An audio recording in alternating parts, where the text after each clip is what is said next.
Once all the glue is dry, take the clamps off, and then you really don't have to scrape it. You can bring it straight to the table saw in the back, to the sled. Now we need the sled because we need to trim off the ends. This isn't flat. It's close, but not quite. We need it perfectly flat so that we can shape it with a shaper after. Now all this glue sticking out, it doesn't matter, it's going to be cut off with a saw, but you will likely have to raise the blade. So I put my board there with the blade turned off and turn the crank straight in front of my knees until it hangs over the top about a ½ inch, maybe a hair less, but right in that area. All I've got to do now is take off as little as possible to make it flat. In this case, less than 1/8 of an inch. Even a blade width would be more than I need. Just enough to get it flattened out, and we can move on to the next step. So put it here and just ease it all the way through and then back.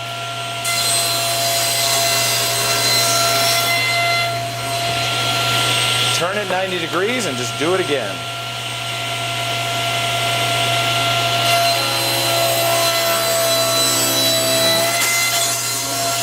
Something like that, and just pull that right out and you move on. Turn it one more time and last cut.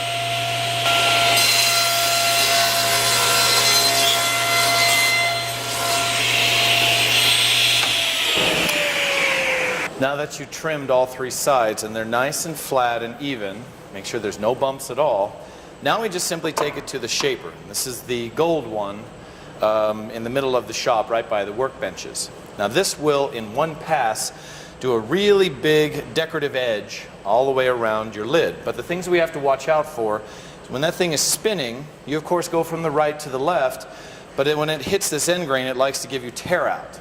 So we're always going to start here on this end. Now remember, the lid is upside down. I can still see my name. You want the best side down. I'm going to go along and I'll get tear out here.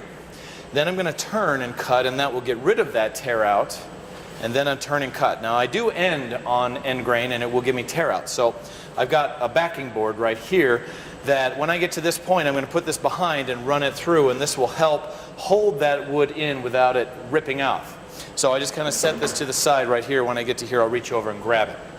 So on this one, that blade is this big around and it's this tall. It'll do a lot of damage. So hold on to it tight. It's not that it's more dangerous, but you're removing a lot more wood. You've got to hold on a little bit tighter.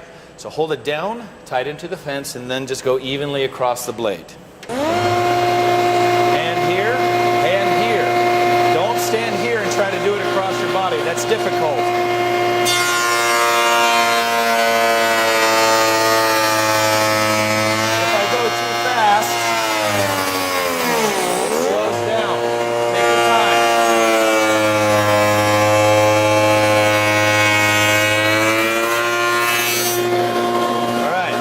See, I got a lot of tear out on that. That's okay because the next cut will take it out. Now as you heard, the machine slowed down quite a bit while I was cutting. Go slower, make sure the machine speed stays high. Now we do the edge.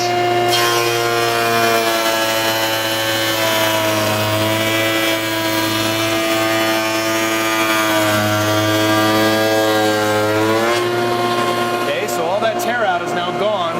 But now I want to keep tear out from happening here. So I've got my backing board.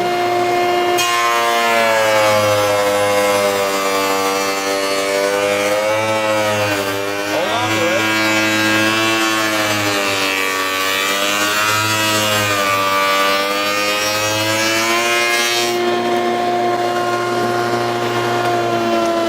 Alright, so we got a little bit of tear out, but not nearly what it was the first time. So this stuff is in the back, you really won't see it, and I can sand the rest of that off.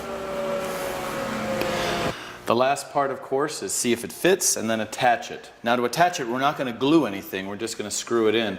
The reason we do that is because the grain in the lid expands and contracts. This stuff does not, and so you may get some tension. So we're not going to glue it, just the screws. That gives it enough leeway that it won't crack. So take your lid, and we hope it fits. If you stayed within those black lines that you drew earlier, it should fit right on. And it fits right on. Now a little bit of extra, that's okay. Nobody's going to see it unless they lay on the floor and actually look up. And even then, it looks like it was meant to be done that way anyway. So all I do is I just even it out left and right. So there's a little gap on the left and on the right, and then I screw it in. Now it's difficult to screw through this up into your lid from here. You could do it, but you have to hold it down. I find it easier to flip the project over and then screw down, because now I'm bearing down on it with my weight. So take your project carefully, flip it over onto the table, then we'll be able to use a drill. In this case, the impact driver is by far the best tool. You want to use the impact driver. It gives you a little more torque. Square drive screws as well, so that they don't skip out, and we'll drive 4 in. All right, the last step is we want to use 4 screws that I will give you to put them into your nightstand through your web frame into your lid. So one here, here, and one in the front. Now the trick is you've got to kind of angle in. Since I can't go straight because the other web frame is in the way, it's a slight angle. Keep it as straight as you can, but it's going to be angled a little bit. Now these screws, they are square drive, they are self-tapping, which means they drill their own hole, and they're self-countersinking. So all you got to do is push hard straight down, and you'll hear the impact driver do the rest. There we go. Once the head sinks in a little bit, that's all you need. Now sometimes you may see the screw separate the two at first. If I try to make that happen, let's put that in. You can see that there's a bit of a gap that appeared right there. It's not much, but if that appears, you want that gone. You just keep pushing. Once the gap disappears, you're fine. That's all you need. Be careful not to go all the way through, because this will continue to drill and the tip will poke out the front, the top of your nightstand. Okay, slight angle and all the way in, and one left. One right there.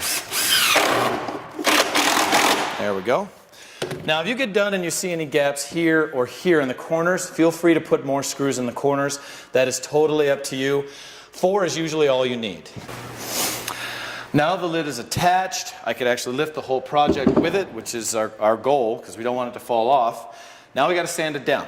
So on the top, you are free to use one of the electrics. Please use it, turn it on, go all the way around, get the top nice and flat and smooth. However, I do not recommend using this on the edge.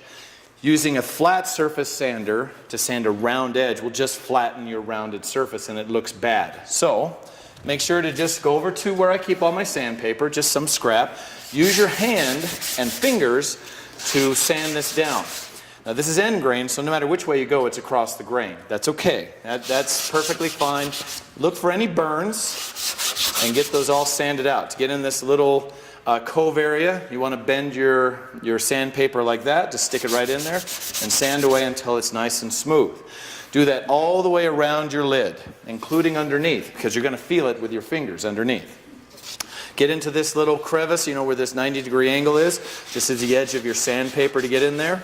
Once it's all sanded down, you've got a nice nightstand with a very decorative lid.